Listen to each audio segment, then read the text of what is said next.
Hello. To cast or not to cast? Let's review 5 more research studies that may surprise you. Children and teens presenting with distal radial buccal fractures were randomized to either a rigid cast or a removable splint. They found that splinting was preferable to casting for the treatment of distal radial buccal fractures with no adverse effects. Patients with uncomplicated fifth metatarsal fractures, also known as boxer's fracture, were managed either by a rigid cast or buddy taping. Concluding, we advocate a minimal intervention such as buddy taping for uncomplicated boxer's fractures, as there was no difference between the two groups.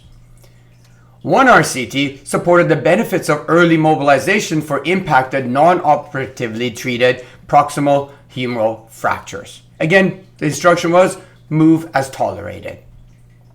Patients presenting with fifth metatarsal base avulsion fractures were managed either by a rigid cast and non-weight bearing, or hard-soled shoe and weight bearing as tolerated.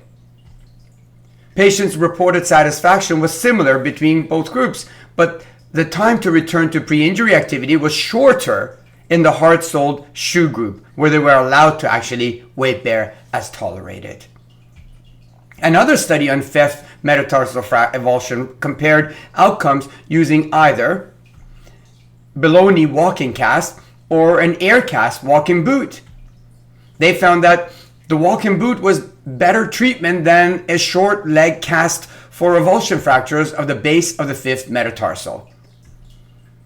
So is it possible that sometimes immobilization and non-loading of some fractures may not be the optimal management strategy? Perhaps.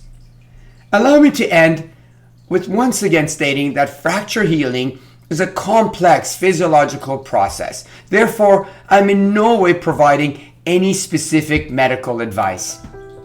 My intentions for offering this short presentation was to review a few of the available studies and increase awareness of safe alternative options to 6 weeks of immobilization in a rigid cast, at least for certain specific fractures.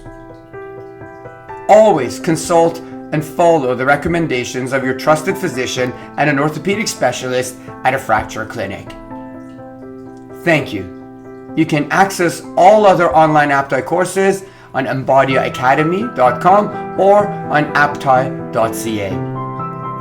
As an APTI Report subscriber, you may also freely access several short clinically relevant videos in the APTI Clinical Library.